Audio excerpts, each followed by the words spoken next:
Keluarga yang dikasihi dan diberkati Tuhan, renungan harian keluarga kita hari ini, Kamis 8 April 2021, terambil dari Lukas pasal 24 ayat 9. Lukas 24 ayat 9. Dan setelah mereka kembali dari kubur, mereka menceritakan semuanya itu kepada ke-11 murid dan kepada semua saudara yang lain.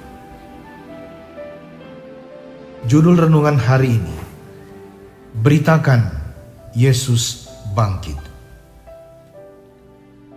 Menjadi yang pertama menyaksikan sesuatu yang penting, mengandung tanggung jawab untuk menjadi yang pertama memberitakan hal yang penting tersebut.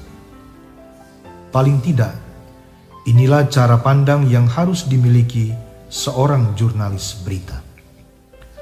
Lantas, bagaimana dengan orang percaya dalam menanggapi berita yang teramat penting tentang kebangkitan Yesus itu? Kejadian luar biasa yang dialami para perempuan di kubur kosong pada Minggu pagi itu telah mendorong mereka untuk kembali dari kubur dan pergi menceritakan semuanya itu kepada ke-11 murid dan kepada semua saudara yang lain. Mereka melakukannya sebagai respons atas berita yang disampaikan para malaikat kepada mereka tentang Yesus yang sudah bangkit itu. Mereka pun makin dikuatkan dan diteguhkan untuk memberitakannya, karena mereka telah mengingat kembali kata-kata Yesus yang telah digenapi tentang kematian dan kebangkitannya.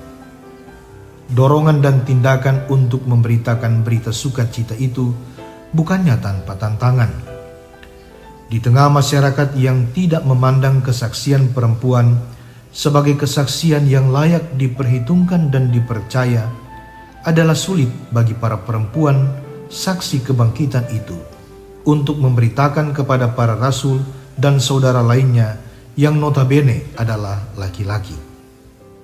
Atas kesaksian ini, mereka yang mendengar kabar ini tidak langsung menerimanya. Respons para rasul dan saudara yang lain atas kesaksian para perempuan ini sebenarnya dapat dilihat dari dua sudut pandang. Entahkah mereka memang tidak mempercayai kesaksian para perempuan tersebut, ataukah mereka menganggap kebangkitan Yesus tersebut terlalu indah untuk menjadi kenyataan dan karenanya layak dipercaya. Bagaimanapun respons mereka, para perempuan tersebut telah melaksanakan tugas mereka, yakni pergi dan memberitakan kabar kebangkitan Yesus itu. Sebagai keluarga Kristen, kita juga dipanggil untuk memberitakan Yesus yang bangkit itu dalam kehidupan kita setiap hari, yakni lewat tutur kata dan sikap hidup kita. Tugas ini selalu mengandung risiko dan tantangan. Namun Allah berjanji menyertai kita dalam komitmen kita untuk menjadi saksi Kristus. Amin.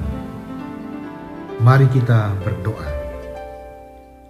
Bapa, tolonglah kami dengan kuasa Roh Kudus-Mu untuk memberitakan Yesus yang sudah mati dan bangkit untuk keselamatan kami.